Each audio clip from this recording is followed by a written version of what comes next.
Imaginez que vous êtes perdu dans l'océan Antarctique et que vous commettez l'erreur de regarder dans l'eau sous vos pieds. Vous pourriez penser que vous ne verriez que de minuscules poissons ou des nuages de plancton microscopiques. Mais ce que vous découvririez serait bien plus terrifiant. Des araignées avec une envergure de pattes supérieure à celle d'un chien rampent sur le fond marin. Des méduses aux tentacules plus longs que des baleines dérivent lentement. Et même les poissons d'apparence la plus normale sont devenus anormalement gigantesques. Oui, toutes ces créatures sont réelles. L'environnement glacial de cette région a permis à l'évolution de s'emballer complètement.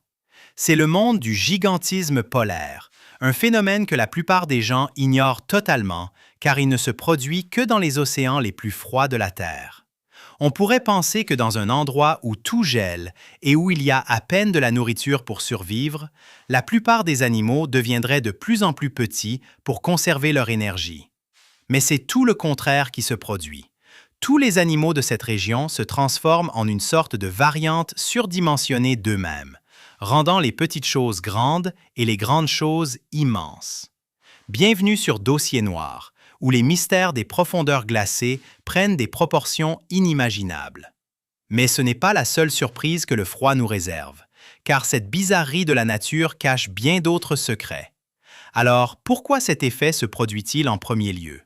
Pour comprendre le gigantisme polaire, examinons son exemple le plus flagrant, le calmar colossal. Je sais ce que vous pensez, car la plupart des gens croient que le calmar colossal est un cas de gigantisme des grands fonds, mais ce n'est pas le cas. Les calmars colossaux se trouvent presque exclusivement dans l'océan entourant l'Antarctique et nagent dans des eaux proches ou même inférieures à 0 degré Celsius. En raison de la salinité, l'eau ne gèle pas réellement à 0 degré Celsius, mais cela reste incroyablement froid. Les calmars ont donc dû s'adapter. En fait, les calmars colossaux sont un type de calmar de verre, une famille nommée ainsi d'après un groupe de calmars translucides qui ressemblent, à du verre. Alors, pourquoi les calmars colossaux ressemblent-ils à tout sauf à un calmar de verre? C'est l'effet du gigantisme polaire qui agit. Dans un environnement aussi froid, être transparent n'est pas très utile. Le corps du calmar colossal a troqué la transparence contre une chair épaisse bien meilleure pour l'isolation, sans pour autant renoncer à la discrétion. Leur corps a une couleur de peau rougeâtre, qui absorbe toute lumière possible d'une proie bioluminescente au lieu de la réfléchir, ce qui signifie que vous ne le verrez jamais venir. Quand vous êtes aussi grand, vous n'avez pas vraiment de prédateur, à part le cachalot occasionnel. Votre corps est donc conçu pour l'approche furtive, plutôt que pour la fuite. Mais cela ne répond toujours pas à la question de savoir pourquoi les calmars colossaux sont aussi énormes. Et la réponse ne se trouve pas dans la nourriture, mais plutôt dans l'eau elle-même. L'eau froide contient beaucoup plus d'oxygène que l'eau chaude. Et pour la plupart des animaux, plus le corps est grand, plus ces cellules ont besoin d'oxygène pour rester en vie. Dans les eaux chaudes, il n'y a tout simplement pas assez d'oxygène pour soutenir des créatures super grandes. Mais lorsque vous vivez à 0 degré Celsius, l'oxygène est illimité. Et parce que l'oxygène est partout, leur limite est brisée. Au fil de millions d'années, cela a poussé les calmars de verre à devenir des géants, ou devrais-je dire des colossaux. Et parce qu'ils sont devenus si grands, ils ont littéralement laissé leur transparence derrière eux. Et puisque les corps plus grands sont meilleurs pour stocker la chaleur et l'énergie, l'évolution a littéralement forcé ces calmars à grossir ou à mourir. Mais les calmars géants ne vivent pas dans les océans polaires. Alors, comment sont-ils devenus si grands? L'effet de gigantisme des grands fonds a une certaine pertinence ici, et c'est pourquoi les calmars géants sont si grands. Les calmars colossaux, en revanche, vivent encore plus profondément que les calmars géants. Le gigantisme des grands fonds joue donc aussi un rôle, mais ils ne sont pas devenus si grands uniquement à cause de la profondeur. La majeure partie de leur taille est due au froid. Les calmars colossaux sont en fait un cas rare de gigantisme à double croisement, combinant à la fois le gigantisme polaire et le gigantisme des grands fonds pour créer une créature vraiment énorme. C'est probablement pourquoi les calmars colossaux sont les plus grands invertébrés de la Terre. Et bien qu'ils ne soient pas techniquement plus longs que le calmar géant, Ils sont beaucoup plus lourds, pesant plus de 450 kg, soit le double du poids d'un calmar géant. Mais ce n'est qu'un cas de gigantisme polaire. Cela ne prouve pas nécessairement que l'eau froide crée des géants. Cependant, regardez cette créature. Il s'agit d'une araignée de mer normale que l'on trouve dans un récif corallien. Ces animaux ne sont pas de véritables araignées, mais des pycnogonides, et mesurent environ 1 à 2 cm d'envergure. C'est à peu près la même taille que votre araignée domestique normale. Mais trouvez ce même animal dans l'océan Antarctique et il ressemble à ceci.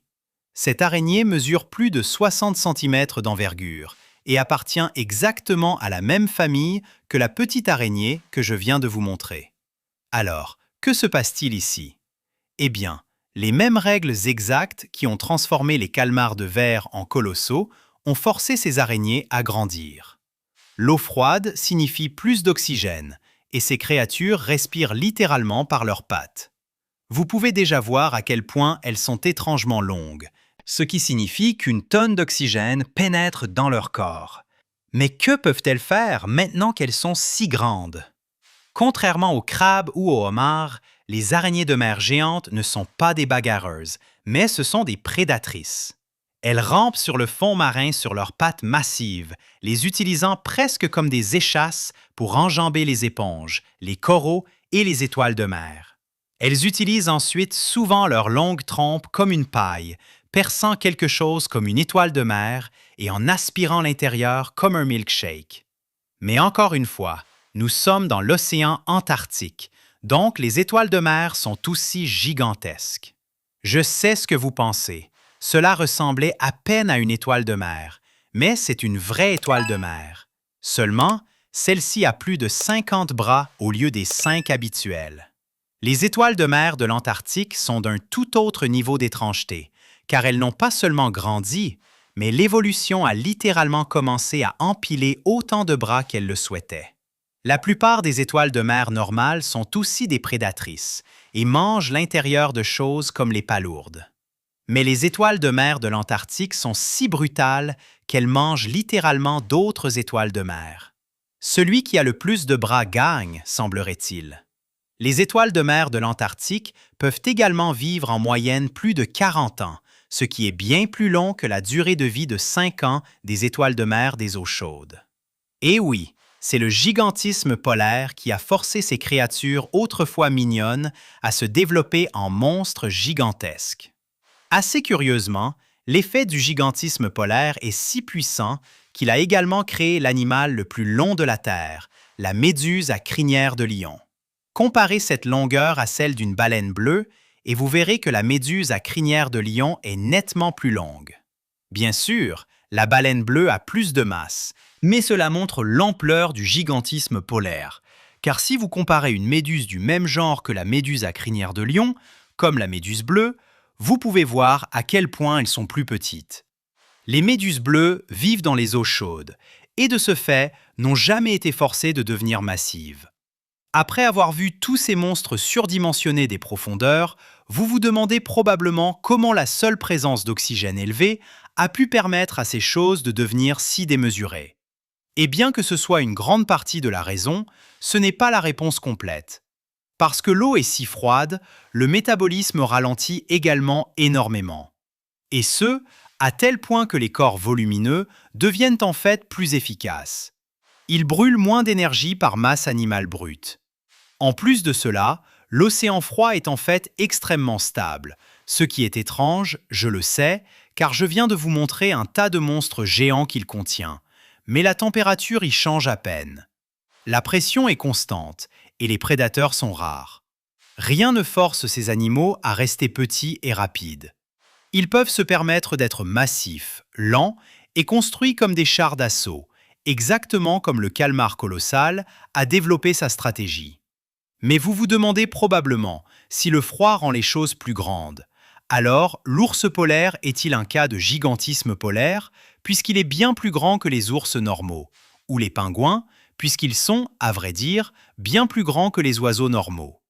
Le fait est que le gigantisme polaire ne fonctionne que pour les animaux à sang froid, qui sont des créatures qui laissent l'environnement contrôler leur température corporelle et tirent leur oxygène directement de l'eau. Pour eux, une eau plus froide signifie plus d'oxygène, un métabolisme plus lent et aucune énergie gaspillée à générer de la chaleur. Les animaux à sang chaud, cependant, sont confrontés à un problème différent. Ils doivent brûler de l'énergie constamment, juste pour rester au chaud, quelle que soit la température de l'eau ou de l'air. Plus ils grandissent, plus ils ont besoin de calories. Et dans la région polaire, il n'y a tout simplement pas assez de nourriture pour soutenir quelque chose d'aussi massif. Chaque kilogramme supplémentaire de masse corporelle s'accompagne d'un coût métabolique énorme. Alors, même s'ils ne sont pas nécessairement gigantesques, pourquoi sont-ils quand même grands? Cela a à voir avec ce que l'on appelle la règle de Bergmann. La règle de Bergmann stipule que dans tous les climats, les animaux à sang chaud deviennent plus grands, mais pas à cause de l'oxygène. C'est parce que les corps plus grands perdent la chaleur plus lentement. C'est pourquoi les ours polaires sont bien plus grands que les autres ours, et les manchots empereurs éclipsent les oiseaux tropicaux. La masse corporelle supplémentaire les aide à retenir la chaleur plus longtemps, comme une isolation intégrée. Mais il y a une limite. Être à sang chaud signifie que vous brûlez constamment de l'énergie pour rester en vie. Donc, devenir trop grand devient un inconvénient majeur. Plus vous êtes grand, plus vous avez besoin de nourriture, et dans les régions polaires, la nourriture est déjà rare. C'est la même raison pour laquelle les mammouths laineux sont devenus si grands, mais jamais totalement hors de contrôle. Ainsi, tandis que la règle de Bergmann vous donne de la masse pour la chaleur, elle ne vous permet jamais d'atteindre le mode calmar colossal que le gigantisme polaire offre. À une échelle beaucoup plus petite, même le plancton a ses versions colossales. Les copépodes antarctiques sont essentiellement la version du gigantisme polaire du plancton et sont près de 10 fois plus lourds que les copépodes tropicaux. Pour référence, la plupart des copépodes sont si petits que vous pouvez à peine les voir sans microscope, car ils ne mesurent généralement même pas 1 millimètre. Les copépodes antarctiques peuvent atteindre 1 centimètre de long, assez grand pour que vous puissiez les voir nager à l'œil nu. Ce n'est évidemment pas vraiment monstrueux, comme le sont les calmars colossaux. Mais aux yeux du plancton, ces choses sont d'absolus behémoths. Mais voici la partie la plus étrange. Tout dans les océans polaires n'a pas subi l'effet de gigantisme. Quelques animaux sélectionnés ont en fait obtenu l'effet complètement opposé, appelé nanisme polaire. Bien que cela soit extrêmement rare et que la majorité des animaux aient subi l'effet de gigantisme, certaines espèces de poissons antarctiques, comme certains poissons des glaces et poissons limaces, sont nettement plus petites que leurs congénères des eaux plus chaudes. Dans ces environnements extrêmes, la nourriture n'est pas toujours disponible toute l'année. Ainsi, développer un corps plus petit signifie qu'ils peuvent atteindre l'âge adulte plus rapidement, se reproduire plus tôt et survivre à de plus longues périodes de pénurie. Lorsque la nourriture n'est disponible que quelques mois par an, rester petit peut littéralement faire la différence entre la vie et la mort. Et avoir un cycle de reproduction beaucoup plus rapide garantira la survie de votre espèce. Ce n'est pas aussi impressionnant que de se transformer en monstres marins géants, mais c'est tout de même une façon intéressante dont l'évolution les a fait se développer. Mais un effet secondaire étrange du froid est qu'il ne change pas seulement ce qui évolue, il change la vitesse à laquelle l'évolution elle-même se produit. Dans l'océan polaire, tout se déroule au ralenti, ce qui signifie que les réactions chimiques ralentissent, tout comme le métabolisme et la reproduction. Une seule génération de certains animaux antarctiques peut prendre des décennies à se compléter, puisque, comme je l'ai mentionné, même les étoiles de mer survivent désormais des décennies, au lieu de quelques années seulement. Cela rend l'évolution beaucoup plus longue, et elle prend déjà des millions d'années. Beaucoup de ces espèces sont essentiellement des fossiles vivants, presque identiques à leurs ancêtres qui nageaient sous la glace antarctique il y a des dizaines de millions d'années. Certaines lignées d'araignées de mer, d'oursins et de poissons ont à peine changé depuis avant même l'existence des humains. Sans saison drastique en Antarctique, les espèces y sont restées pratiquement figées dans le temps pendant des millions d'années. L'environnement change à peine, donc l'évolution n'en a jamais eu besoin non plus. Chaque créature ici est parfaitement adaptée à un monde stable, prévisible et froid, ce qui a fonctionné sans faille pendant des millions d'années, littéralement. Mais cette stabilité est exactement ce qui rend l'Antarctique si fragile. Lorsque tout votre écosystème dépend du fait que tout reste identique, même un petit changement peut le briser. Au moment où l'environnement commence à changer, les règles qui ont construit ces géants commencent à s'effondrer. Parce qu'être un géant des glaces super méga semble vraiment génial, jusqu'à ce que, soudain, ça ne le soit plus. Les géants polaires ont une faiblesse massive. Ils sont tous construits pour la stabilité, pas pour le changement. Leur existence entière dépend d'une eau qui reste glaciale, dense et pleine d'oxygène. Enlevez cela et tout le système s'effondre. L'eau plus chaude contient moins d'oxygène, le métabolisme s'accélère et soudain, ces corps massifs deviennent un inconvénient. Les animaux qui régnaient autrefois sur les profondeurs gelées commencent à suffoquer sous leur propre taille. Amenez l'un de ces monstres dans un océan tropical agréable et amical, et ils mourront littéralement du soleil. Cela se produit déjà. À mesure que les océans se réchauffent, les niveaux d'oxygène chutent rapidement, et les créatures qui ont évolué pour prospérer dans le froid manquent d'espace pour survivre. Des études ont montré que la taille maximale des araignées de mer diminue dans les zones où l'eau se réchauffe légèrement. Et bien qu'il soit beaucoup plus difficile à étudier, cela signifie qu'à terme, les calmars colossaux pourraient perdre leur aspect colossal ou simplement disparaître complètement. Et même si je ne voudrais jamais rencontrer l'un de ces monstres géants face à face, il est un peu triste d'y penser.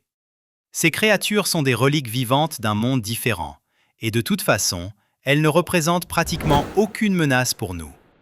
Le nombre total de décès humains dus aux calmars colossaux est de 0, car personne n'a jamais été attaqué par l'un d'eux.